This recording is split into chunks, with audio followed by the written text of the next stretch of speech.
Start है। हाँ जी, सत श्री अकाल जी साਰਿਆਂ ਨੂੰ। ਮੈਂ ਨੇਤਰਪਾਲ ਵਰਮਾ, ਨੇਤਰ classes army coaching centre Patiala. ਆਪਾਂ ਨੂੰ ਅਗਨੀਵੀਰ ਦੇ ਐਗਜ਼ਾਮ ਦੇ ਵਿੱਚ ਆਮ ਤੌਰ ਤੇ ਪੇਪਰ ਨੇ ਜਿਹੜੇ ਪੁੱਛੇ ਜਾਂਦੇ ਨੇ। ਮੰਨ ਲਓ ਆਪਾਂ ਨੂੰ ਪਾ ਦਿੱਤਾ ਜਾਂਦਾ ਹੈ ਕਿ 5/7 ਅਤੇ 6/11 ਵਿੱਚੋਂ ਕਿਹੜੀ ਸੰਖਿਆ ਵੱਡੀ ਹੈ ਜਾਂ ਫਿਰ ਕਿਹੜੀ ਸੰਖਿਆ ਛੋਟੀ ਹੈ। ਜਦੋਂ ਵੀ ਆਪਾਂ ਨੂੰ ਇਹੋ ਜਿਹਾ ਸਵਾਲ ਪਾਇਆ ਜਾਵੇ ਕਿ ਕਿਹੜੀ ਸੰਖਿਆ ਛੋਟੀ ਹੈ ਕਿਹੜੀ ਸੰਖਿਆ ਵੱਡੀ ਹੈ, ਤੁਸੀਂ ਕੀ ਕਰਨਾ, ਹਰੇਕ ਸੰਖਿਆ ਦਾ ਹੇਠਾਂ ਵਾਲਾ ਅੱਖਰ ਚੱਕ ਕੇ ਦੂਜੀ ਸੰਖਿਆ ਦੇ ਉੱਪਰ ਵਾਲੇ ਨਾਲ ਗੁਣਾ ਕਰ ਦੇਣੀ ਹੈ। ਜਿਸ ਤਰ੍ਹਾਂ ਆਪਾਂ ਇਸ 11 ਨੂੰ ਚੱਕਿਆ 5 ਨਾਲ ਗੁਣਾ ਕਰ ਲਿਆ, 11 5 55, ਤੇ ਇਸ 7 ਨੂੰ ਚੱਕ ਕੇ ਉਸ 6 ਨਾਲ ਗੁਣਾ ਕਰ ਲਿਆ, 7 6 42। ਜਿਹੜੀ ਸੰਖਿਆ ਦਾ ਆਨਸਰ ਵੱਡਾ ਆਏਗਾ ਉਹ ਸੰਖਿਆ ਵੱਡੀ ਹੋਏਗੀ, ਜਿਹੜੀ ਸੰਖਿਆ ਦਾ ਆਨਸਰ ਛੋਟਾ ਆਏਗਾ ਉਹ ਸੰਖਿਆ ਛੋਟੀ ਹੋਏਗੀ। ਇਸ ਦਾ ਮਤਲਬ ਹੈ ਕਿ ਜਿਹੜੀ 5/7 ਹੈ ਇਹ ਵੱਡੀ ਸੰਖਿਆ ਹੈ, ਜਿਹੜੀ 6/11 ਹੈ ਇਹ ਛੋਟੀ ਸੰਖਿਆ ਹੈ। 6/11 ਸੰਖਿਆ ਛੋਟੀ ਹੈ। ਜਾਂ ਫਿਰ ਆਪਾਂ ਇੱਕ ਸਿੰਬਲ ਇਹ ਵੀ ਪਾ ਕੇ ਦੇ ਸਕਦੇ ਹਾਂ ਕਿ ਜਿਹੜੀ ਵੱਡੀ ਸੰਖਿਆ ਵਾਲੇ ਪਾਸੇ ਨੂੰ ਆਪਾਂ ਨੇ ਵੱਡਾ ਯਾਨੀ ਕਿ ਮੂੰਹ ਖੋਲ ਕੇ ਰੱਖਣਾ, ਤੇ ਜਿਹੜੀ ਛੋਟੀ ਸੰਖਿਆ ਉਸ ਪਾਸੇ ਨੂੰ ਆਪਾਂ ਨੇ ਮੂੰਹ ਬੰਦ ਰੱਖਣਾ। ਆਪਾਂ ਨੂੰ ਇੱਥੋਂ ਗੈਸ ਹੋ ਗਿਆ, ਇੱਥੋਂ ਜੱਜ ਲੱਗ ਗਿਆ ਕਿ ਕਿਹੜੀ ਸੰਖਿਆ ਵੱਡੀ ਹੈ ਤੇ ਕਿਹੜੀ ਸੰਖਿਆ ਛੋਟੀ ਹੈ। ਇਸੇ ਤਰ੍ਹਾਂ ਆਪਾਂ 3-4 ਸਵਾਲ ਕਰਕੇ ਦੇਖਾਂਗੇ। ਇਸ ਤਰ੍ਹਾਂ ਦੇ ਆਪਾਂ ਨੂੰ ਪੁੱਛੇ ਜਾਂਦੇ ਨੇ, ਆਮ ਹੀ ਆਉਂਦੇ ਨੇ ਕਿ ਇਹਨਾਂ ਵਿੱਚੋਂ ਕਿਹੜੀ ਸੰਖਿਆ ਛੋਟੀ ਹੈ ਜਾਂ ਕਿਹੜੀ ਸੰਖਿਆ ਵੱਡੀ ਹੈ। ਮੰਨ ਲਓ ਆਪਾਂ ਨੂੰ ਪੁੱਛ ਲਿਆ ਗਿਆ ਕਿ 8/13 ਅਤੇ 5/9 ਵਿੱਚੋਂ ਕਿਹੜੀ ਸੰਖਿਆ ਵੱਡੀ ਹੈ ਜਾਂ ਕਿਹੜੀ ਸੰਖਿਆ ਛੋਟੀ ਹੈ। ਆਪਾਂ ਕਿਸ ਤਰੀਕੇ ਨਾਲ ਆਨਸਰ ਦੇਣਾ ਹੈ, 9 ਨੂੰ 8 ਨਾਲ ਗੁਣਾ ਕਰੋ। ਪਹਿਲਾਂ ਉਸ ਪਾਸੇ ਵਾਲੇ ਨੂੰ ਇੱਧਰ ਗੁਣਾ ਕਰਨਾ, ਜਦੋਂ ਮਲਟੀਪਲਾਈ ਕਰਿਆ 8 9 72। ਇਸੇ ਤਰ੍ਹਾਂ ਜਦੋਂ 13 ਨੂੰ 5 ਨਾਲ ਗੁਣਾ ਕਰਿਆ 13 5 62, 13 5 62। ਤਾਂ ਇਸ ਦਾ ਮਤਲਬ ਹੋਇਆ ਜਿਸ ਦਾ ਆਨਸਰ ਛੋਟਾ ਆਇਆ ਉਹੀ ਸੰਖਿਆ ਛੋਟੀ ਹੈ। ਇਸ ਸਵਾਲ ਦੇ ਵਿੱਚ ਆਪਣੀ ਛੋਟੀ ਸੰਖਿਆ ਹੈ 5/9 ਅਤੇ ਵੱਡੀ ਸੰਖਿਆ ਹੈ 8/13। ਆਪਾਂ ਨੂੰ ਦੋ ਰਕਮਾਂ ਨਾ ਪਾ ਕੇ ਕਈ ਵਾਰੀ 3 ਰਕਮਾਂ ਜਾਂ ਫਿਰ 4 ਰਕਮਾਂ ਪਾ ਸਕਦਾ ਹੈ। ਇਹਨਾਂ ਵਿੱਚੋਂ ਕਿਹੜੀ ਸੰਖਿਆ ਛੋਟੀ ਹੈ ਜਾਂ ਫਿਰ ਕਿਹੜੀ ਸੰਖਿਆ ਵੱਡੀ ਹੈ। ਮੰਨ ਲਓ ਆਪਾਂ ਨੂੰ ਸਵਾਲ ਆ ਗਿਆ, ਆਪਾਂ ਸਵਾਲ ਨੰਬਰ ਪਾ ਲਈਏ ਇੱਕ। निम्न में से सवाल है, निम्न में से कौन सी संख्या सबसे छोटी है, कौन सी संख्या सबसे छोटी है। मैं हिंदी ਦੇ ਵਿੱਚ ਤਾਂ ਲਿਖ ਰਿਹਾ ਕਿਉਂਕਿ ਤੁਹਾਡਾ ਪੇਪਰ ਹੈ ਜਿਹੜਾ ਉਹ ਹਿੰਦੀ ਦੇ ਵਿੱਚ ਜਾਂ ਫਿਰ ਇੰਗਲਿਸ਼ ਦੇ ਵਿੱਚ ਆਏਗਾ। ਤਾਂ ਆਪਾਂ ਨੂੰ ਸਮਾਲੈਸਟ ਨੰਬਰ ਪੁੱਛਿਆ ਹੈ, ਏ ਆਪਸ਼ਨ ਪਾਤੀ ਉਹਨਾਂ ਨੇ 5/7, ਬੀ ਆਪਸ਼ਨ ਪਾ ਦਿੱਤੀ ਗਈ ਹੈ 9/11, ਇਸੇ ਤਰ੍ਹਾਂ ਸੀ ਆਪਸ਼ਨ ਪਾ ਦਿੱਤੀ ਗਈ ਹੈ 8/11, ਡੀ ਆਪਸ਼ਨ ਪਾ ਦਿੱਤੀ ਗਈ ਹੈ 17/20, ਡੀ ਆਪਸ਼ਨ ਪਾ ਦਿੱਤੀ ਗਈ ਹੈ 17/20। ਇਹਨਾਂ ਦੇ ਵਿੱਚੋਂ ਕਿਹੜੀ ਸੰਖਿਆ ਸਭ ਤੋਂ ਛੋਟੀ ਹੈ, ਆਪਾਂ ਨੇ ਇਹ ਚੀਜ਼ ਚੈੱਕ ਕਰਨੀ ਹੈ। ਇਹ ਚੈੱਕ ਕਰਨ ਦੇ ਲਈ ਆਪਾਂ ਹਰੇਕ ਦੋ ਸੰਖਿਆਵਾਂ ਨੂੰ ਕੰਪੇਅਰ ਕਰਕੇ ਦੇਖਾਂਗੇ। ਸਭ ਤੋਂ ਪਹਿਲਾਂ ਆਪਾਂ ਪਹਿਲੀਆਂ ਦੋ ਸੰਖਿਆਵਾਂ ਨੂੰ ਚੱਕ ਲੈਨੇ ਆ। ਮੰਨ ਲਓ ਇੱਥੇ ਲਿਖਿਆ 5/7 ਤੇ 9/11। ਜਦੋਂ ਆਪਾਂ ਨੇ ਕੰਪੇਅਰ ਕਰਿਆ 5/7 ਤੇ ਇੱਕ ਪਾਸੇ ਲਿਖਿਆ 9/11, 9/11 ਦੇ 11 ਦੀ 5 ਨਾਲ ਗੁਣਾ ਕਰਾਤੀ, 11 5 55, 7 9 63, 7 9 63 ਗੁਣਾ ਕਰਾਤੀ, 63 ਬਣ ਗਿਆ। ਆਪਾਂ ਨੂੰ ਵੱਡੀ ਸੰਖਿਆ ਨਹੀਂ ਦੇਖਣੀ, ਆਪਾਂ ਨੂੰ ਸਿਰਫ ਛੋਟੀ ਸੰਖਿਆ ਚੈੱਕ ਕਰਨੀ ਹੈ ਕਿਉਂਕਿ ਉਹਨਾਂ ਨੇ ਕਿਹਾ ਸਭ ਤੋਂ ਛੋਟੀ ਸੰਖਿਆ ਕਿਹੜੀ ਹੈ। ਹੁਣ ਇਹਨਾਂ ਦੇ ਵਿੱਚ ਦੇਖਿਓ 9/11 ਵੱਡੀ ਸੰਖਿਆ ਆਈ ਹੈ, 5/7 ਛੋਟੀ ਸੰਖਿਆ ਆਈ ਹੈ। ਇਹਦਾ ਮਤਲਬ 9/11 ਵੱਡੀ ਸੰਖਿਆ, ਇਹ ਤਾਂ ਰੇਸ ਤੋਂ ਬਾਹਰ ਹੋ ਗਿਆ, ਇਹ ਆਪਣੇ ਸਵਾਲ ਦਾ ਆਨਸਰ ਨਹੀਂ ਹੋ ਸਕਦਾ। ਹੁਣ ਇਸੇ ਹੀ 5/7 ਨੂੰ ਆਪਾਂ 8/11 ਨਾਲ ਕੰਪੇਅਰ ਕਰਕੇ ਦੇਖਾਂਗੇ। ਜਦੋਂ 5/7 ਤੇ 8/11 ਨੂੰ ਕੰਪੇਅਰ ਕਰਿਆ, ਇੱਕ ਪਾਸੇ ਆਪਾਂ ਨੇ 5/7 ਲਿਖ ਲਿਆ, ਇੱਕ ਪਾਸੇ ਆਪਾਂ ਨੇ 8/11 ਲਿਖ ਲਿਆ। ਜਦੋਂ ਇਹਨਾਂ ਦੀ ਗੁਣਾ ਕਰੀ 11 ਨੂੰ 5 ਦੇ ਨਾਲ ਗੁਣਾ ਕਰਿਆ, 11 5 55, ਤੇ 7 ਨੂੰ ਜਦੋਂ 8 ਦੇ ਨਾਲ ਗੁਣਾ ਕਰਿਆ 7 8 56। ਤਾਂ ਆਪਾਂ ਨੂੰ ਇੱਥੇ ਫਿਰ ਪਤਾ ਲੱਗ ਗਿਆ ਕਿ ਜਿਹੜੀ 8/11 ਹੈ ਇਹ ਸੰਖਿਆ ਵੱਡੀ ਹੈ ਕਿਉਂਕਿ ਇਸ ਦਾ ਆਨਸਰ ਵੱਡਾ ਆਇਆ ਇਸ ਦੇ ਆਨਸਰ ਨਾਲੋਂ। ਤਾਂ ਇਸ ਦਾ ਮਤਲਬ ਇਹ ਵੀ ਆਪਣਾ ਆਨਸਰ ਨਹੀਂ ਹੋ ਸਕਦਾ, ਇਹ ਵੀ ਆਪਣਾ ਆਪਸ਼ਨ ਹੈ ਜਿਹੜਾ ਕੱਟਿਆ ਗਿਆ। ਹੁਣ ਆਪਣੇ ਕੋਲੇ ਦੋ ਹੀ ਆਪਸ਼ਨਸ ਬਾਕੀ ਬਚੀਆਂ ਨੇ। ਜਿਹੜੀਆਂ ਦੋ ਆਪਸ਼ਨਸ ਬਾਕੀ ਬਚੀਆਂ ਨੇ ਆਪਾਂ ਇਹਨਾਂ ਦੋਵਾਂ ਆਪਸ਼ਨਸ ਨੂੰ ਕੰਪੇਅਰ ਕਰਕੇ ਦੇਖਾਂਗੇ ਕਿਹੜੀਆਂ ਬਚੀਆਂ। ਇੱਕ ਬਚੀ ਹੈ 5/7, ਇੱਕ ਬਚੀ ਹੈ 17/20। ਇਹਨਾਂ ਨੂੰ ਜਦੋਂ ਕੰਪੇਅਰ ਕਰਿਆ ਆਪਾਂ 20 ਨੂੰ ਇੱਧਰ ਲਿਆਏ, 20 5 ਹੁੰਦੇ ਨੇ 100, ਤੇ 7 ਨੂੰ ਜਦੋਂ ਆਪਾਂ 17 ਨਾਲ ਗੁਣਾ ਕਰਿਆ 17 7 ਹੁੰਦੇ ਨੇ 119। ਤਾਂ ਇੱਥੋਂ ਵੀ ਆਪਾਂ ਨੂੰ ਪਤਾ ਲੱਗ ਗਿਆ ਕਿ 119 ਵਾਲੀ ਸੰਖਿਆ ਵੱਡੀ ਹੈ ਤੇ 100 ਵਾਲੀ ਸੰਖਿਆ ਛੋਟੀ ਹੈ। ਜਿਸ ਦਾ ਉੱਤਰ 119 ਬਣਿਆ ਉਸ ਦੇ ਘਾਟਾ ਮਾਰ ਦਿਓ ਤਾਂ ਆਪਣੀਆਂ ਤਿੰਨ ਆਪਸ਼ਨਸ ਕੱਟੀਆਂ ਗਈਆਂ, ਐਲੀਮੀਨੇਟ ਹੋ ਗਈਆਂ। ਆਪਣੇ ਕੋਲੇ ਸਿਰਫ ਇੱਕ ਹੀ ਆਪਸ਼ਨ ਬਚੀ ਹੈ ਜਿਹੜੀ ਸਭ ਤੋਂ ਛੋਟੀ ਹੈ। ਤਾਂ ਆਪਾਂ ਨੂੰ ਪਤਾ ਲੱਗ ਗਿਆ ਕਿ ਇਹਨਾਂ ਦੇ ਵਿੱਚੋਂ ਸਭ ਤੋਂ ਛੋਟੀ ਸੰਖਿਆ ਕਿਹੜੀ ਹੈ। ਜਦੋਂ ਵੀ ਆਪਾਂ ਨੂੰ ਪੁੱਛੇਗਾ ਕਿ ਛੋਟੀ ਸੰਖਿਆ ਕਿਹੜੀ ਹੈ ਤਾਂ ਆਪਾਂ ਨੇ ਇਸ ਢੰਗ ਦੇ ਨਾਲ ਹੱਲ ਕਰ ਲੈਣਾ ਹੈ, ਇਸ ਤਰੀਕੇ ਨਾਲ ਸੋਲਵ ਕਰ ਲੈਣਾ ਹੈ ਜਦੋਂ ਪੁੱਛਿਆ ਜਾਏਗਾ ਕਿ ਇਹਨਾਂ ਦੇ ਵਿੱਚੋਂ ਸਭ ਤੋਂ ਛੋਟੀ ਸੰਖਿਆ ਕਿਹੜੀ ਹੈ। ਇਸੇ ਤਰ੍ਹਾਂ ਆਪਾਂ ਸਵਾਲ ਚੇਂਜ ਨਹੀਂ ਕਰਦੇ, ਆਪਾਂ ਆਪਸ਼ਨਸ ਚੇਂਜ ਨਹੀਂ ਕਰਦੇ। ਮੰਨ ਲਓ ਆਪਾਂ ਨੂੰ ਪੁੱਛ ਲਵੇ ਕਿ ਇਹਨਾਂ ਦੇ ਵਿੱਚੋਂ ਕਿਹੜੀ ਸੰਖਿਆ ਵੱਡੀ ਹੈ, ਆਪਾਂ ਨੂੰ ਛੋਟੀ ਨਾ ਪੁੱਛੇ, ਆਪਾਂ ਨੂੰ ਪੁੱਛ ਲਿਆ ਜਾਵੇ ਕਿ ਹੇਠ ਲਿਖੀਆਂ ਸੰਖਿਆਵਾਂ ਦੇ ਵਿੱਚੋਂ ਕਿਹੜੀ ਸੰਖਿਆ सबसे छोटी की जगह लिखा आ जाए, ਕਿਹੜੀ संख्या सबसे बड़ी है, ਤੇ ਆਪਣੇ ਕੋਲੇ ਇਹੀ ਆਪਸ਼ਨਸ ਹੋਣ, ए ਆਪਸ਼ਨ, ए ਤੋਂ ਬਾਅਦ B ਆਪਸ਼ਨ, B ਤੋਂ ਬਾਅਦ C ਆਪਸ਼ਨ ਤੇ C ਤੋਂ ਬਾਅਦ D ਆਪਸ਼ਨ ਕਿ ਇਹਨਾਂ ਵਿੱਚੋਂ ਕਿਹੜੀ ਸੰਖਿਆ ਵੱਡੀ ਹੈ। ਜਦੋਂ ਵੀ ਆਪਾਂ ਨੂੰ ਵੱਡੀ ਸੰਖਿਆ, ਬੜੀ ਸੰਖਿਆ, ਲਾਰਜੈਸਟ ਨੰਬਰ ਪੁੱਛੇਗਾ ਇਹਨਾਂ ਦੇ ਵਿੱਚੋਂ ਤਾਂ ਮੈਥਡ ਸੇਮ ਹੈ, ਤਰੀਕਾ ਸੇਮ ਹੈ। ਆਪਣੇ ਕੋਲੇ A ਤੇ B ਦੋ ਸੰਖਿਆਵਾਂ ਨੇ, ਇੱਕ ਦਾ ਮੁੱਲ 5/7 ਹੈ ਤੇ ਦੂਸਰੀ ਦਾ ਮੁੱਲ 9/11 ਹੈ। दूसरी का मुल 9/11 है।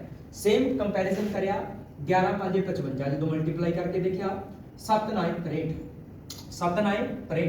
ਹੁਣ ਆਪਾਂ ਨੂੰ ਕਿਹੜੀ ਸੰਖਿਆ ਚਾਹੀਦੀ ਹੈ, ਵੱਡੀ ਸੰਖਿਆ ਚਾਹੀਦੀ ਹੈ, ਛੋਟੀ ਨਹੀਂ ਚਾਹੀਦੀ। ਯਾਨੀ ਕਿ ਜਿਹੜੀ ਇਹਨਾਂ ਦੇ ਵਿੱਚੋਂ ਛੋਟੀ ਆਈ ਹੈ ਉਹ 5/7 ਹੈ। 5/7 ਹੁਣ ਰੇਸ ਚੋਂ ਬਾਹਰ ਹੋ ਜਾਊਗਾ, ਇਹ ਸੰਖਿਆ ਛੋਟੀ ਹੈ। ਵੱਡੀ ਸੰਖਿਆ ਕਿਹੜੀ ਹੈ 9/11। ਯਾਦ ਰਹੇ ਇਹ 9/11 ਸਿਰਫ ਇਹਨਾਂ ਦੋਵਾਂ ਚੋਂ ਵੱਡੀ ਹੈ। ਹਲੇ ਉਹਨਾਂ ਦੇ ਨਾਲ ਆਪਾਂ ਨੇ ਕੰਪੈਰੀਜ਼ਨ ਕਰਕੇ ਨਹੀਂ ਦੇਖਿਆ, ਆਪਾਂ ਇੱਕ ਵਾਰੀ ਉਹਨਾਂ ਦੇ ਨਾਲ ਫਿਰ ਕੰਪੈਰੀਜ਼ਨ ਕਰਾਂਗੇ। ਹੁਣ B ਦਾ ਆਪਾਂ C ਨਾਲ ਕੰਪੈਰੀਜ਼ਨ ਕਰਾਂਗੇ। ਇਸ ਦਾ 9/11 ਦਾ ਕੰਪੈਰੀਜ਼ਨ ਕਰਿਆ ਜਾਏਗਾ 8/11 ਦੇ ਨਾਲ। ਜਦੋਂ ਆਪਾਂ ਨੇ ਗੁਣਾ ਕਰਿਆ 11 9 99 ਤੇ ਇਸੇ ਤਰ੍ਹਾਂ 11 8 88 11 8 88। ਆਪਾਂ ਨੂੰ ਛੋਟੀ ਸੰਖਿਆ ਨਹੀਂ, ਇਸ ਵਾਰ ਵੱਡੀ ਦੇਖਣੀ ਹੈ। ਜੇ ਵੱਡੀ ਦੇਖਣੀ ਹੈ ਤਾਂ ਛੋਟੀ ਰੇਸ ਤੋਂ ਬਾਹਰ ਹੋ ਜਾਏਗੀ, ਯਾਨੀ ਕਿ 8/11 ਵੀ ਇਸ ਰੇਸ ਵਿੱਚੋਂ ਬਾਹਰ ਹੋ ਚੁੱਕਿਆ ਹੈ।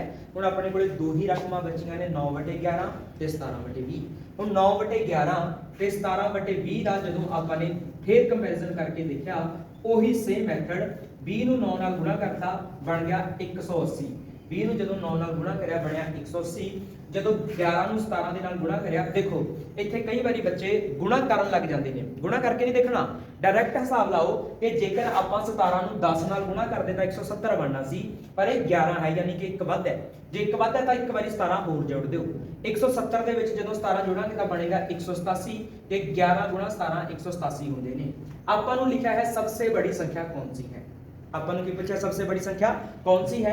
ਜਿਹੜੀਆਂ ਦੋ ਸੰਖਿਆਵਾਂ ਛੋਟੀਆਂ ਸੀ ਉਹ ਤਾਂ ਪਹਿਲਾਂ ਹੀ ਰੇਸ ਤੋਂ ਬਾਹਰ ਹੋ ਗਈਆਂ ਸਨ, ਦੋ ਬਚੀਆਂ ਨੇ। ਹੁਣ ਇਹਨਾਂ ਦੋ ਦੇ ਵਿੱਚ ਦੇਖੋ ਛੋਟੀ ਕਿਹੜੀ ਹੈ ਤੇ ਵੱਡੀ ਕਿਹੜੀ ਹੈ। 180 ਵਾਲੀ ਛੋਟੀ ਹੋਏਗੀ ਤੇ ਇਹ ਵਾਲੀ ਸੰਖਿਆ ਵੱਡੀ ਹੋਏਗੀ, ਮਤਲਬ ਇਹ ਸੰਖਿਆ ਇੱਥੇ ਛੋਟੀ ਨਿਕਲ ਆਈ, ਇਹ ਵੀ ਰੇਸ ਤੋਂ ਬਾਹਰ ਰਹਿ ਗਈ। ਆਪਣੇ ਕੋਲੇ ਸਿਰਫ ਇੱਕ ਸੰਖਿਆ ਬਚੀ ਹੈ, ਜਿਹੜੀ ਸੰਖਿਆ ਬਚੀ ਹੈ ਇਹ ਸੰਖਿਆ ਸਭ ਤੋਂ ਵੱਡੀ ਸੰਖਿਆ ਹੈ। ਜਦੋਂ ਵੀ ਕਦੇ ਆਪਾਂ ਨੂੰ ਫ੍ਰੈਕਸ਼ਨ ਦੇ ਵਿੱਚ ਪੁੱਛੇਗਾ ਕਿ ਇਹਨਾਂ ਦੇ ਵਿੱਚੋਂ ਕਿਹੜੀ ਸੰਖਿਆ ਛੋਟੀ ਹੈ ਜਾਂ ਕਿਹੜੀ ਸੰਖਿਆ ਵੱਡੀ ਹੈ ਤਾਂ ਉਸ ਸਵਾਲ ਨੂੰ ਕਰਨ ਦਾ ਮੈਥਡ ਤਰੀਕਾ ਇਹ ਹੈ ਜੋ ਬਹੁਤ ਹੀ ਆਸਾਨ ਤਰੀਕਾ ਹੈ, ਸੌਖਾ ਤਰੀਕਾ ਹੈ। ਇਸ ਤੋਂ ਬਿਨਾਂ ਹੋਰ ਵੀ ਕਈ ਮਲਟੀਪਲ ਤਰੀਕੇ ਇਸ ਦੇ ਹੋ ਸਕਦੇ ਨੇ, ਪਰ ਇਹ ਮੈਥਡ ਹੈ ਜਿਹੜਾ ਛੋਟੀਆਂ ਸੰਖਿਆਵਾਂ ਦਾ ਪਤਾ ਕਰਨ ਦੇ ਲਈ ਕਿਹੜੀ ਸੰਖਿਆ ਵੱਡੀ ਹੈ ਜਾਂ ਕਿਹੜੀ ਸੰਖਿਆ ਛੋਟੀ ਹੈ, ਬਹੁਤ ਹੀ ਆਸਾਨ ਮੈਥਡ ਹੈ। ਆਪਾਂ ਇੱਕ ਸੰਖਿਆ ਜਾਂ ਇੱਕ ਸਵਾਲ ਹੋਰ ਪਾ ਲੈਂਦੇ ਹਾਂ ਕਿ ਇਹਨਾਂ ਵਿੱਚੋਂ ਕਿਹੜੀ ਸੰਖਿਆ ਸਭ ਤੋਂ ਛੋਟੀ ਹੋਏਗੀ ਜਾਂ ਇਹਨਾਂ ਵਿੱਚੋਂ ਕਿਹੜੀ ਸੰਖਿਆ ਸਭ ਤੋਂ ਵੱਡੀ ਹੋਏਗੀ।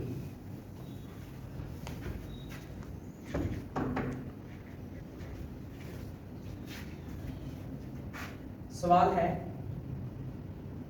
निम्न में से कौन सी संख्या, निम्न में से कौन सी संख्या सबसे छोटी है।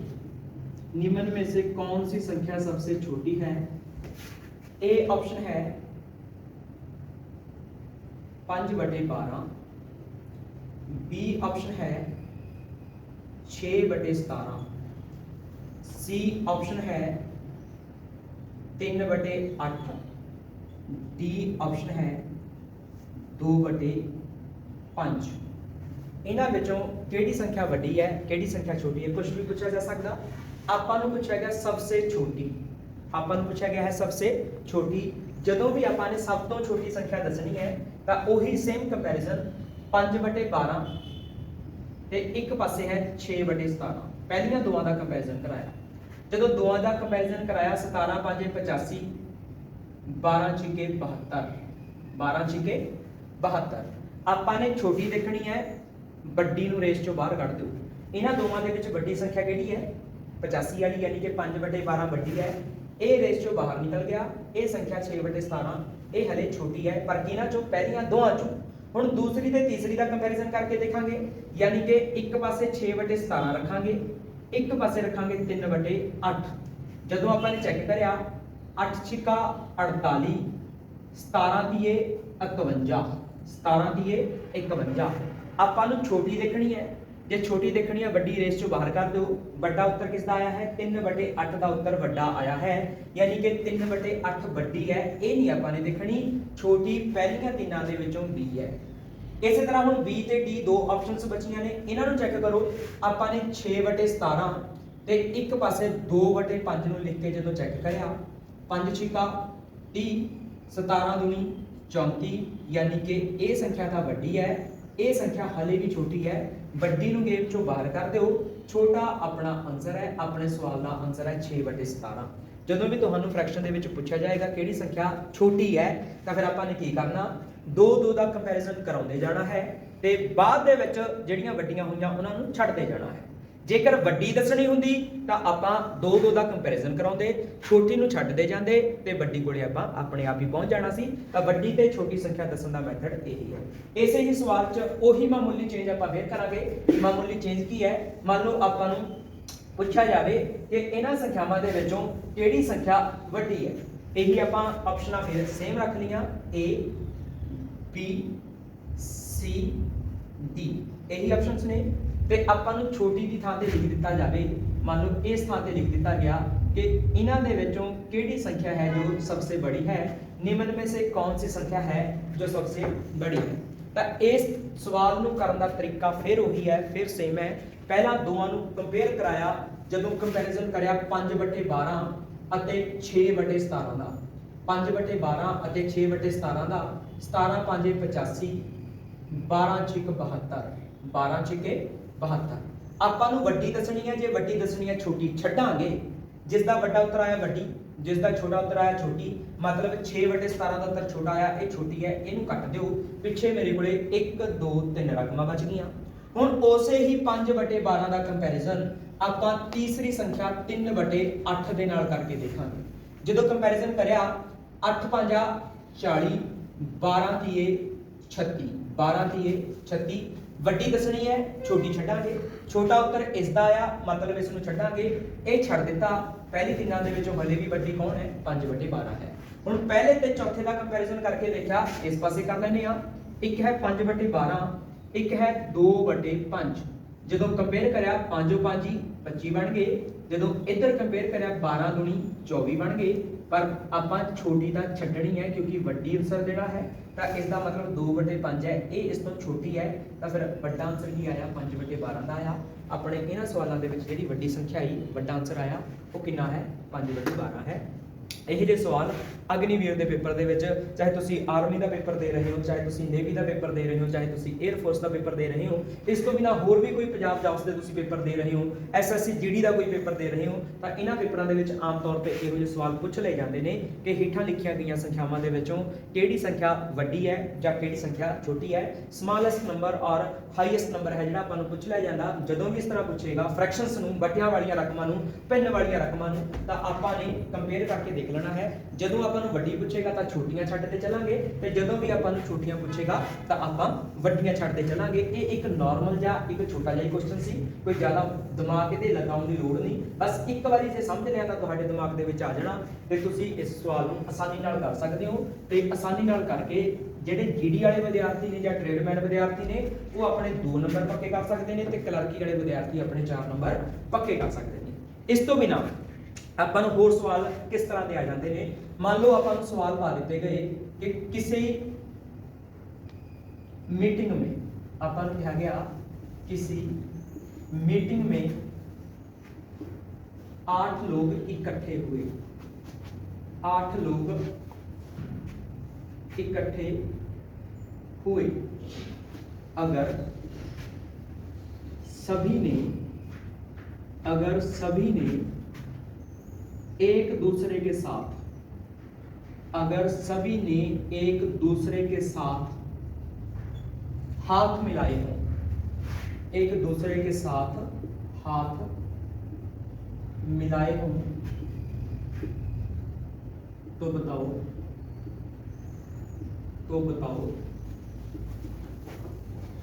कुल कितने हाथ मिलेंगे? तो बताओ कुल कितने हाथ मिलेंगे? कई बारी ਆਪਾਂ ਨੂੰ ਇਹੋ ਜਿਹਾ ਸਵਾਲ ਵੀ ਪੁੱਛ ਲਿਆ ਜਾਂਦਾ ਕਿ ਇੱਕ ਮੀਟਿੰਗ ਹੈ, ਇਸ ਮੀਟਿੰਗ ਦੇ ਵਿੱਚ ਇੰਨੇ ਲੋਕ ਇਕੱਠੇ ਹੋਏ, ਸਾਰਿਆਂ ਨੇ ਇੱਕ ਦੂਜੇ ਨਾਲ ਹੱਥ ਮਿਲਾਏ, ਜੇਕਰ ਸਭ ਨੇ ਇੱਕ ਦੂਜੇ ਨਾਲ ਹੱਥ ਮਿਲਾਏ ਤਾਂ ਕੁੱਲ ਕਿੰਨੇ ਹੱਥ ਮਿਲਣਗੇ? ਇਹ ਸਵਾਲ ਨੂੰ ਕਰਨ ਦਾ ਤਰੀਕਾ ਬੜਾ ਆਸਾਨ ਹੈ। ਫਾਰਮੂਲਾ ਹੈ n-1 upon 2। n ਦਾ ਮਤਲਬ ਹੈ ਕੁੱਲ ਕਿੰਨੇ ਬੰਦੇ ਨੇ, n-1 ਇੱਕ ਨਾਲ ਘਟਾ ਦੇਣਾ ਤੇ 2 ਨਾਲ ਵੰਡ ਦੇਣਾ। ਪਰ ਫਿਰ ਵੀ ਜੇਕਰ ਤੁਸੀਂ ਫਾਰਮੂਲਾ ਨਹੀਂ ਵੀ ਯਾਦ ਕਰਨਾ, ਤੁਸੀਂ ਡਾਇਰੈਕਟ ਇੱਕ ਛੋਟਾ ਜਿਹਾ ਮੈਥਡ ਬਣਿਆ ਤਾਂ ਫਾਰਮੂਲੇ ਤੋਂ ਹੀ ਹੈ, ਦੇਖੋ ਅਲੱਗ ਤੋਂ ਚੀਜ਼ ਨਹੀਂ। ਪਰ ਕਈ ਵਾਰੀ ਬੱਚੇ ਕਹਿੰਦੇ ਨੇ ਵੀ n x y z ਇਹੋ ਜਿਹੀਆਂ ਚੀਜ਼ਾਂ ਜਦੋਂ ਸਵਾਲਾਂ ਦੇ ਵਿੱਚ ਆ ਜਾਂਦੀਆਂ ਨੇ, ਉਹਨਾਂ ਨੂੰ ਕਨਫਿਊਜ਼ ਕਰਦੀਆਂ ਨੇ, ਤਾਂ ਇਸ ਚੀਜ਼ ਨੂੰ ਸਾਈਡ ਤੇ ਰੱਖ ਦਿਓ, ਇਹਦਾ ਕੋਈ ਚੱਕਰ ਨਹੀਂ ਹੈਗਾ। ਆਪਣੇ ਯਾਦ ਹੈ ਜਾਂ ਨਹੀਂ ਯਾਦ, ਤੁਸੀਂ ਕੀ ਚੀਜ਼ ਯਾਦ ਕਰਨੀ ਹੈ? ਕਿੰਨੇ ਲੋਕਾਂ ਨੇ ਹੱਥ ਮਿਲਾਏ? ਟੋਟਲ ਕਿੰਨੇ ਲੋਕਾਂ ਨੇ ਹੱਥ ਮਿਲਾਏ? 8 ਲੋਕਾਂ ਨੇ। ਟੋਟਲ ਕਿੰਨੇ ਲੋਕਾਂ ਨੇ ਹੱਥ ਮਿਲਾਏ? 8 ਲੋਕਾਂ ਨੇ। ਹੁਣ ਦੇਖੋ ਹਰੇਕ ਬੰਦਾ, ਮੰਨ ਲਓ ਇੱਥੇ 8 ਬੰਦੇ ਖੜੇ ਨੇ, 1 2 3 4 5 6 7 8, ਇੱਥੇ 8 ਬੰਦੇ ਖੜੇ ਨੇ। ਜਦੋਂ ਸਾਰੇ ਆਪਸ ਦੇ ਵਿੱਚ ਹੱਥ ਮਿਲਾਉਣਗੇ, ਆਪਾਂ ਇਹ ਬੰਦੇ ਦੇ ਹੱਥ ਸਾਰਿਆਂ ਨਾਲ ਮਿਲਾਵਾਂਗੇ।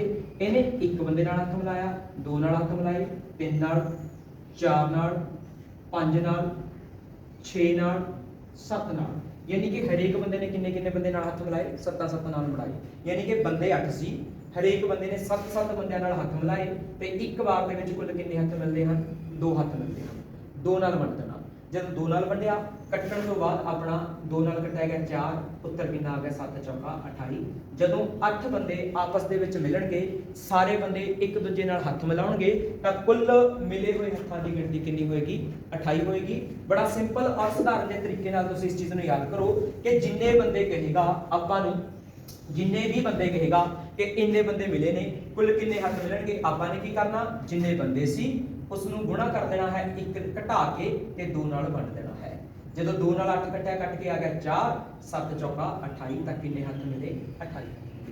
ਇਸੇ ਹੀ ਸਵਾਲ ਦੀ ਸਟੇਟਮੈਂਟ ਆਪਾਂ 8 ਦੀ ਥਾਂ ਤੇ, ਇੱਥੇ ਆਪਾਂ 8 ਦੀ ਥਾਂ ਤੇ ਕਰ ਲੈਂਦੇ ਆ ਕਿ ਜੇਕਰ 9 ਬੰਦੇ ਆਪਸ ਵਿੱਚ ਮਿਲਣ। 8 ਦੀ ਥਾਂ ਤੇ ਆਪਾਂ ਨੇ ਕਰ ਲਿਆ ਕਿ 9 ਲੋਕ ਇਕੱਠੇ ਹੋਏ, 9 ਬੰਦੇ ਆਪਸ ਵਿੱਚ ਮਿਲੇ, 9 ਦੇ 9 ਨੇ ਇੱਕ ਦੂਜੇ ਨਾਲ ਹੱਥ ਮਿਲਾਏ, ਕੁੱਲ ਕਿੰਨੇ ਹੱਥ ਮਿਲਣਗੇ? ਬੜਾ ਸਿੰਪਲ ਹੈ ਕਿ ਜੇਕਰ 9 ਬੰਦੇ ਮਿਲਦੇ ਨੇ, 9 1 ਘਟਾ ਕੇ ਗੁਣਾ ਕਰਨੀ ਹੈ, 2 ਨਾਲ ਵੰਡਣਾ। ਜਦੋਂ 2 ਨਾਲ ਵੰਡਿਆ, ਕੱਟ ਕੇ 4 ਆ ਗਿਆ, 9 ਚੌਕਾ ਕਿੰਨਾ ਹੁੰਦਾ ਹੈ? 36। ਤਾਂ ਫਿਰ ਕੁੱਲ ਕਿੰਨੇ ਹੱਥ ਮਿਲਣਗੇ? 36 ਹੱਥ ਮਿਲਣਗੇ। ਇਸੇ ਤਰ੍ਹਾਂ 9 ਛੱਡੋ, ਆਪਾਂ 9 ਦੀ ਥਾਂ ਤੇ ਇੱਥੇ ਬੰਦੇ ਕਰ ਲੈਂਦੇ ਆ 14। ਮੰਨ ਲਓ 14 ਬੰਦਿਆਂ ਨੇ ਇੱਕ ਦੂਜੇ ਨਾਲ ਹੱਥ ਮਿਲਾਏ, ਕੁੱਲ ਕਿੰਨੇ ਹੱਥ ਮਿਲਣਗੇ? ਬੰਦਿਆਂ ਦੀ ਗਿਣਤੀ, ਆਦਮੀਆਂ ਦੀ ਗਿਣਤੀ ਕਿੰਨੀ ਹੈ? 14 ਹੈ। 1 ਘਟਾ ਕੇ ਗੁਣਾ ਕਰ ਲਈ, ਯਾਨੀ ਕਿ 13 ਨਾਲ, ਤੇ ਵੰਡਣਾ ਕਿੰਨੇ ਨਾਲ ਹੈ? 2 ਨਾਲ। 2 ਨਾਲ 14 ਕੱਟ ਕੇ ਕਿੰਨਾ ਆ ਗਿਆ? 7। 13 7 91। ਤਾਂ ਕੁੱਲ ਕਿੰਨੇ ਹੱਥ ਮਿਲਣਗੇ?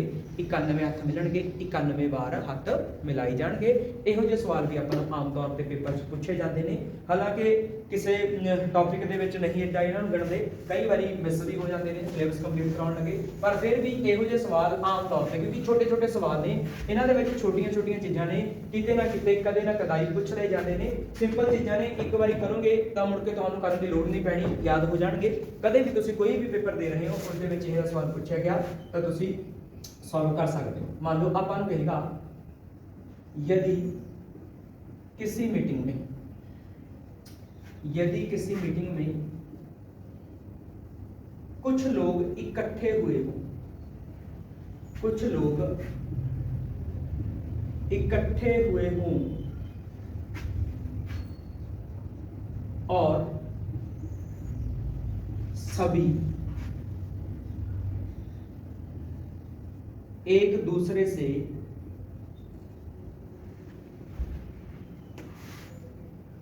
हाथ मिला रहे हों, और सभी एक दूसरे से हाथ मिला रहे हों,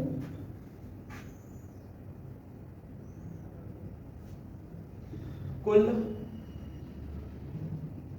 66 बार हाथ मिले हों, कुल 66 बार हाथ मिले हों, तो बताओ कितने आदमी थे? हाँ जी, कितने आदमी थे? बताओ कितने आदमी थे? ਤਾਂ ਕਈ ਵਾਰੀ ਸਵਾਲ ਆਪਾਂ ਨੂੰ ਪੁੱਠਾ ਕਰਕੇ ਵੀ ਪਾ ਦਿੰਦਾ ਹੈ। ਕਿਤਨੇ ਆਦਮੀ थे? ए ऑप्शन होएगी 10, बी ऑप्शन होएगी 11, होएगी 12, डी ऑप्शन होएगी 13। ਇਹਦੇ ਵਿੱਚ ਆਪਾਂ ਨੂੰ ਮਿਲੇ ਗਏ ਹੱਥਾਂ ਦੀ ਗਿਣਤੀ ਜਾਂ ਕਿੰਨੇ ਵਾਰ ਹੱਥ ਮਿਲੇ ਉਹ ਚੀਜ਼ ਨਹੀਂ ਪੁੱਛੀ ਗਈ। ਇਸ ਦੇ ਵਿੱਚ ਆਪਾਂ ਨੂੰ ਪੁੱਛਿਆ ਗਿਆ ਕਿ ਆਦਮੀ ਕਿਤਨੇ थे, ਹੱਥ ਕਿੰਨੇ ਮਿਲੇ ਉਹਨਾਂ ਦੀ ਗਿਣਤੀ ਦੱਸ ਦਿੱਤੀ ਹੈ। ਉਹਨਾਂ ਦੀ ਗਿਣਤੀ ਕਿੰਨੀ ਹੈ? 66। ਤੇ ਪੁੱਛਿਆ ਗਿਆ ਕਿੰਨੇ ਆਦਮੀ ਸੀ। ਜਦੋਂ ਵੀ ਸਵਾਲ ਨੂੰ ਪੁੱਠਾ ਕਰਕੇ ਪਾਏਗਾ ਤਾਂ ਤੁਸੀਂ ਵੀ ਪੁੱਠੇ ਹੋ ਜਾਣਾ, ਕੋਈ ਬੜੀ ਵੱਡੀ ਗੱਲ ਨਹੀਂ। ਆਪਾਂ ਉਸ ਸਵਾਲ ਨੂੰ ਰਕਮ ਤੋਂ ਨਾ ਕਰਦੇ ਹੋਏ ਆਪਸ਼ਨਾਂ ਤੋਂ ਕਰ ਲਾਂਗੇ। ਆਪਸ਼ਨਾਂ ਤੋਂ ਕਰਨ ਨੂੰ ਕਿਹਾ ਜਾਂਦਾ ਹੈ hit and trial method. Hit ਦਾ ਮਤਲਬ ਹੈ ਟੱਕਰ ਮਾਰੋ, ਟਰਾਇਲ ਦਾ ਮਤਲਬ ਹੈ ਟਰਾਈ ਕਰੋ, ਯਾਨੀ ਕਿ ਕੱਲੀ ਕੱਲੀ ਆਪਸ਼ਨ ਦੇ ਵਿੱਚ ਤੁਸੀਂ ਟੱਕਰ ਮਾਰੋ, ਟਰਾਈ ਕਰੋ, ਕਿਤੇ ਨਾ ਕਿਤੇ ਤਾਂ ਆਪਾਂ ਨੂੰ ਆਨਸਰ ਮਿਲੇਗਾ। ਦੇਖੋ ਇੰਨਾ ਸੌਖਾ ਕੰਪੀਟੀਟਿਵ ਕਿ 4 ਆਪਸ਼ਨਾਂ ਦੇ ਵਿੱਚੋਂ ਇੱਕ ਆਨਸਰ ਪੱਕਾ ਹੀ ਹੈ। ਤਾਂ ਆਪਾਂ ਨੂੰ ਕਿਹਾ ਗਿਆ 66 ਹੱਥ ਮਿਲੇ। ਦੇਖਦੇ ਹਾਂ ਜੇ 10 ਬੰਦੇ ਹੋਣ, ਜੇ 10 ਬੰਦੇ ਹੋਣ ਤਾਂ ਕਿੰਨੇ ਹੱਥ ਮਿਲਣਗੇ? 10 ਗੁਣਾ 9/2, ਇੱਕ ਘਟਾ ਕੇ ਗੁਣਾ 2 ਨਾਲ 5, 2 ਨਾਲ ਕੱਟਿਆ 5, 9 5 45। 10 ਬੰਦੇ ਕਿੰਨੇ ਹੱਥ ਮਿਲਾਉਣਗੇ? 45। 66 ਤਾਂ ਨਹੀਂ ਮਿਲਾਉਂਦੇ? ਨਹੀਂ ਮਿਲਾਉਂਦੇ, ਕੱਟ ਦਿਓ। ਜੇ 11 ਬੰਦੇ ਹੋਣ 11 ਗੁਣਾ 10/2 ਕਰਾਂਗੇ, 2 ਨਾਲ ਕੱਟ ਕੇ ਆ ਗਿਆ 5, 11 5 ਕਿੰਨੇ ਬਣ ਗਏ? 55 ਬਣ ਗਏ। 66 ਤਾਂ ਨਹੀਂ ਬਣੇ? ਨਹੀਂ ਬਣੇ। ਜੇਕਰ 12 ਬੰਦੇ ਮਿਲਾਉਂਦੇ ਹੋਣ 12 ਗੁਣਾ 11/2 ਕਰਾਂਗੇ, 2 ਨਾਲ ਕੱਟਿਆ 6, 11 6 ਕਿੰਨੇ ਬਣ ਗਏ? 66 ਬਣ ਗਏ। ਇਹਨਾਂ ਨੇ 66 ਹੀ ਕਿਹਾ ਸੀ। ਆਪਣੇ ਸਵਾਲ ਦਾ ਸਹੀ ਆਨਸਰ ਕੀ ਹੈ? 12 ਹੈ, 12 ਹੈ। ਅਗਲੇ ਨੂੰ ਚੈੱਕ ਕਰਨ ਦੀ ਲੋੜ ਵੀ ਨਹੀਂ, ਕਿਉਂਕਿ ਜਦੋਂ ਤੁਸੀਂ ਅੱਗੇ ਚੈੱਕ ਕਰੋਗੇ ਤਾਂ ਤੁਹਾਨੂੰ ਐ ਹੋਊਗਾ ਵੀ ਆਪਣੇ ਆਪ ਤੇ ਵਿਸ਼ਵਾਸ ਨਹੀਂ। ਨਾ ਚੈੱਕ ਕਰੋ, ਆਪਣਾ ਜਦੋਂ ਆਨਸਰ ਆ ਗਿਆ। ਹਿੱਟ ਐਂਡ ਟਰਾਇਲ ਦਾ ਮਤਲਬ ਇਹੀ ਹੈ ਕਿ ਜਿੱਥੇ ਆਪਣਾ ਆਨਸਰ ਆਵੇ ਉਸੇ ਹੀ ਥਾਂ ਤੇ ਛੱਡ ਦਿਓ, ਟਿਕ ਕਰ ਦਿਓ। ਹੋ ਸਕਦਾ ਸੀ ਉਹ ਆਨਸਰ ਆਪਣਾ ਪਹਿਲੀ ਆਪਸ਼ਨ ਦੇ ਵਿੱਚ ਆ ਸਕਦਾ ਸੀ, ਹੋ ਸਕਦਾ ਸੀ ਦੂਜੀ ਦੇ ਵਿੱਚ, ਹੋ ਸਕਦਾ ਤੀਜੀ ਦੇ ਵਿੱਚ, ਹੋ ਸਕਦਾ ਚੌਥੀ ਦੇ ਵਿੱਚ ਆ ਜਾਂਦਾ। ਤਾਂ ਜਿੱਥੇ ਆਪਣਾ ਆਨਸਰ ਆ ਗਿਆ ਉਸੇ ਥਾਂ ਤੇ ਹੀ ਆਪਾਂ ਨੇ ਸਵਾਲ ਨੂੰ ਛੱਡ ਦੇਣਾ ਹੈ। ਇਸੇ ਤਰ੍ਹਾਂ ਮੰਨ ਲਓ ਆਪਾਂ ਨੂੰ ਸਵਾਲ ਪੁੱਛ ਲਵੇ ਕਿ ਕਿਸੇ ਮੀਟਿੰਗ ਦੇ ਵਿੱਚ ਇੰਨੇ ਹੱਥ ਮਿਲੇ ਤਾਂ ਉਹ ਕਿੰਨੇ ਲੋਕਾਂ ਨੇ ਹੱਥ ਮਿਲਾਏ ਹੋਣਗੇ। ਆਪਾਂ ਆਪਸ਼ਨਸ ਵੀ ਚੇਂਜ ਕਰ ਦਿੰਦੇ ਹਾਂ ਤੇ ਗਿਣਤੀ।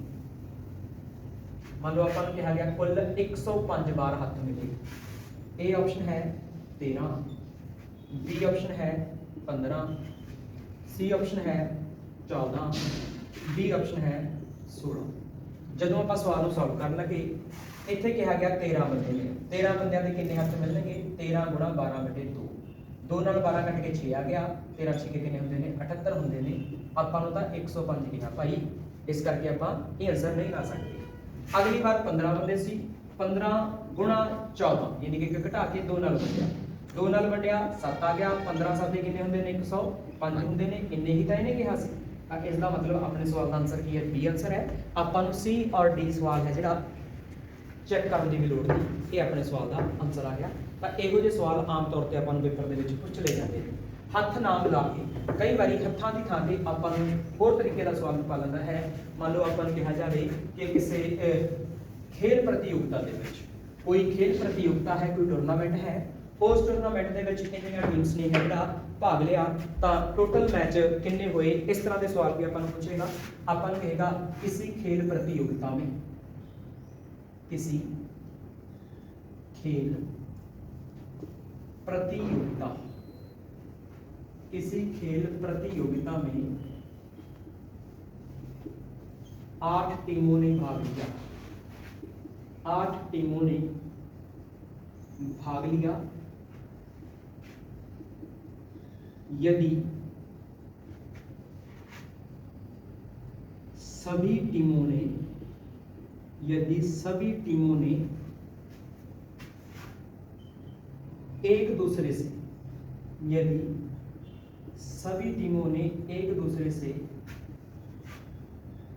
खेला हो, एक दूसरे के साथ खेला, एक दूसरे के साथ या एक दूसरी टीम के साथ मान लो खेला हो, तो कुल कितने,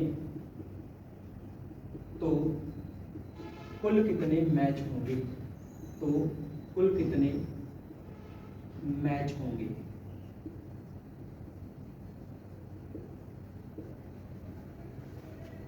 ਇਹ ਸਵਾਲ ਹੈ ਜੀ, ਕੁੱਲ ਕਿੰਨੇ ਮੈਚ ਹੋਣਗੇ। 8 ਟੀਮਾਂ ਨੇ, 8 ਟੀਮਾਂ ਨੇ ਭਾਗ ਲਿਆ। ਸਾਰੀਆਂ ਟੀਮਾਂ ਨੇ ਇੱਕ ਦੂਜੇ ਦੇ ਨਾਲ ਹੈ ਜਿਹੜਾ ਮੈਚ ਖੇਡਿਆ। ਸੇਮ ਹੀ ਚੀਜ਼ ਹੈ, ਦੇਖੋ ਹੱਥ ਮਿਲਾ ਰਹੇ ਨੇ, ਇੱਕ ਦੂਜੇ ਨਾਲ ਮਿਲ ਰਹੇ ਨੇ। ਜੇ ਮੈਚ ਖੇਡ ਰਹੇ ਨੇ, ਮੈਚ ਖੇਡਣਾ ਵੀ ਤਾਂ ਹੱਥ ਮਿਲਾਉਣਾ ਹੀ ਹੈ, ਮੈਚ ਖੇਡਣਾ ਵੀ ਹੱਥ ਮਿਲਾਉਣਾ ਤਾਂ ਸੇਮ ਹੀ ਹੈ, ਬਸ ਥੋੜਾ ਜਿਹਾ ਰਕਮ ਹੀ ਚੇਂਜ ਕਰੀ ਹੈ, ਹੋਰ ਕੁਝ ਵੀ ਨਹੀਂ, ਮੈਥਡ ਉਹੀ ਹੈ। 8 ਟੀਮਾਂ ਨੇ ਇੱਕ ਦੂਜੇ ਨਾਲ ਖੇਡੀਆਂ, ਤਾਂ ਹਰੇਕ ਟੀਮ 7 ਟੀਮਾਂ ਨਾਲ ਖੇਡੂਗੀ। ਇੱਕ ਵਾਰ ਦੇ ਵਿੱਚ ਕਿੰਨੀਆਂ ਟੀਮਾਂ ਖੇਡ ਰਹੀਆਂ ਨੇ? 2 ਖੇਡ ਰਹੀਆਂ ਨੇ। 2 ਦੇ ਨਾਲ 8 ਕੱਟਿਆ ਗਿਆ 4 ਆ ਗਿਆ, 7 ਚੌਕੇ ਕਿੰਨੇ ਹੁੰਦੇ ਨੇ 28। ਤਾਂ ਫਿਰ ਕੁੱਲ ਕਿੰਨੇ ਮੈਚ ਹੋਣਗੇ 28 ਮੈਚ ਹੋਣਗੇ। ਇਹੋ ਜਿਹੇ ਸਵਾਲ ਆਪਾਂ ਨੂੰ ਪੇਪਰ ਦੇ ਵਿੱਚ ਪੁੱਛ ਲਏ ਜਾਂਦੇ ਨੇ। ਤਾਂ ਸਾਰੇ ਬੱਚੇ ਇਹਨਾਂ ਸਵਾਲਾਂ ਨੂੰ ਆਪਣੇ ਰਾਈਟ ਡਾਊਨ ਕਰੋ, ਸਮਝੋ, ਕਰੋ, ਪੇਪਰ ਦੇ ਵਿੱਚ ਆਉਣਗੇ ਤਾਂ ਤੁਸੀਂ ਇੱਥੋਂ ਨੰਬਰ ਆਪਣੇ ਬਣਾ ਸਕਦੇ ਹੋ। ਓਕੇ ਜੀ, ਥੈਂਕ ਯੂ।